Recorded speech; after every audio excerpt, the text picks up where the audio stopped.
The next example I'd like to do is to look at what happens if we have a perfectly inelastic collision in 2 dimensions. Remember that perfectly inelastic means that the objects stick together or become one object. And so this is going to look mathematically a little bit different than the problem we just did where the 2 objects stayed separate. Also, because we're going to be in 2 dimensions, we're going to have to use our north, south, east, west notation to keep track of things. So, our before picture, we're going to look at maybe a football game where we have one player who's got the ball, and this guy's mass is going to be 120 kilograms. And he's going to be running to the south at 4 meters per second. However, there is someone else who wants to tackle him, probably because they're on the opposite team. And so that person is going to maybe only have a mass of 80 kilograms. And they are going to be running as fast as they can, and so maybe they're going 7 meters per second. And when this guy gets to this guy, he's going to tackle him, and so they're going to stick together, and this will be an example of our perfectly inelastic collision, or completely inelastic collision.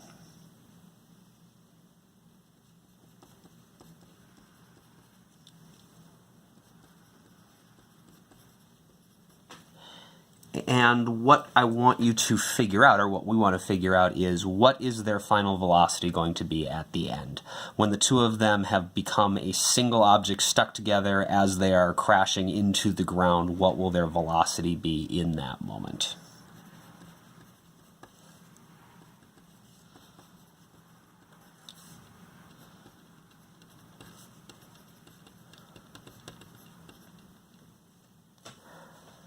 I'd like to give you a moment to try to figure this out on your own. Try to figure out the problem if you can. Try to draw the before and after picture and figure out what we would need to calculate, how we would need to combine these things in order to figure out what happens after the tackle. I'll give you a minute to pause the video and work on that.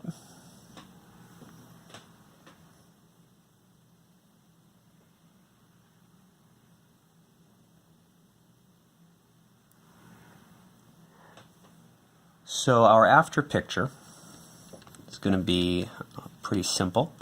The 2 of them are now going to be stuck together into one object. So I don't know, here's the one guy trying desperately to hang on to the ball as he's gotten grabbed by the other guy who is now going to knock him into the ground.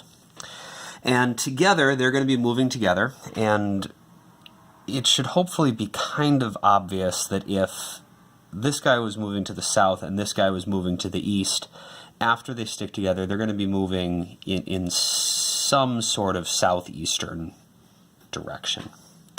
And we need to figure out not only exactly how fast is this, what's the final velocity, which is going to be the magnitude, will be the final speed, but if we want the final velocity, we need to also figure out exactly what angle this is going to be at. If they're going to the southeast, exactly how far south of east or east of south are they going to be?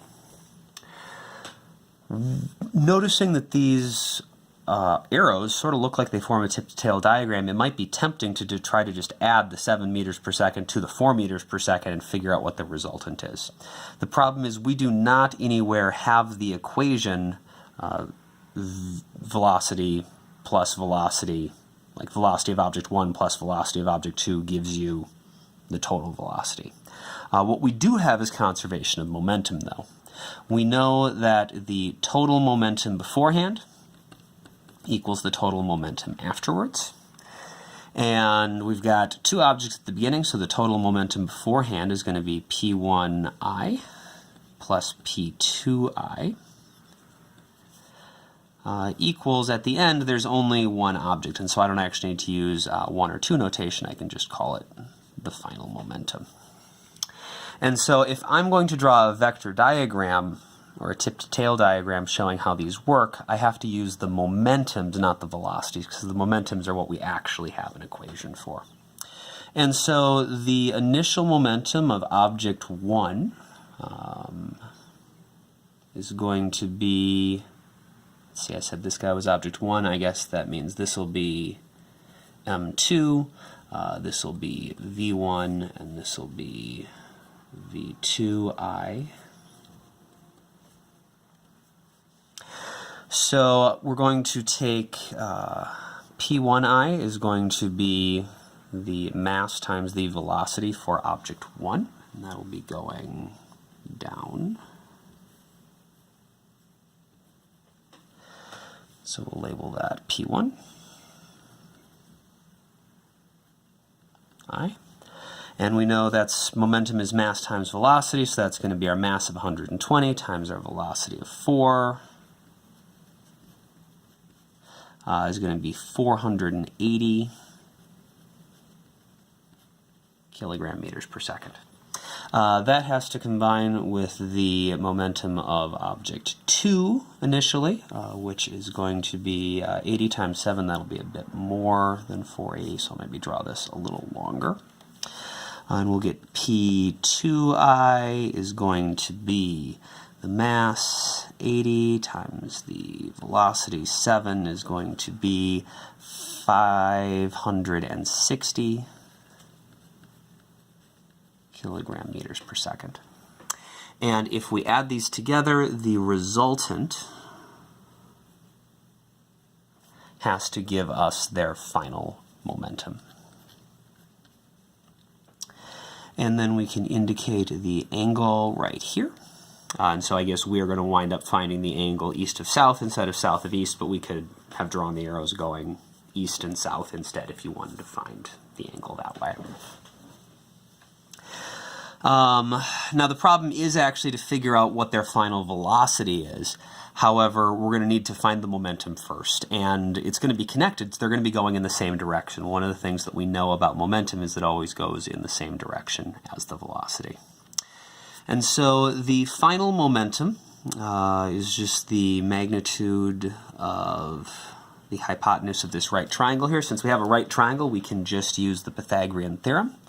The magnitude of the final momentum is going to be the square root of this side squared plus this side squared, so we'll have 560 squared plus 480 squared. And that's going to come out to be 738 kilogram meters per second. And the angle is going to be the arctangent of the opposite over the adjacent, 560 over 480, which is going to come out to be 48.4 degrees. I'm sorry, 49.4 degrees.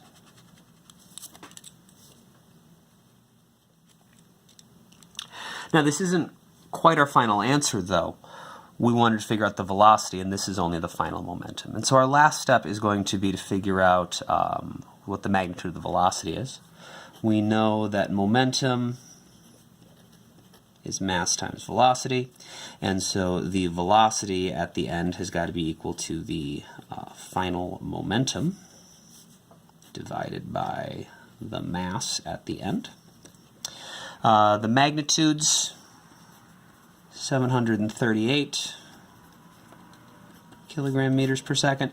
The final momentum, the final mass is going to be the mass of both players together because both of them make up this combined object. Our final mass is going to be 120 plus 80.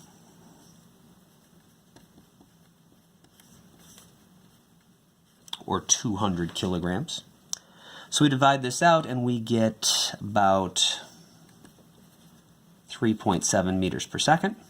Now that is just a speed, but the velocity is going to be this plus a direction, and since the velocity and the momentum go in the same direction, if we know that the final momentum was at this angle of 49.4 degrees east of south, the final velocity of 3.7 meters per second is also going to be at that angle. 49.4 degrees east of south.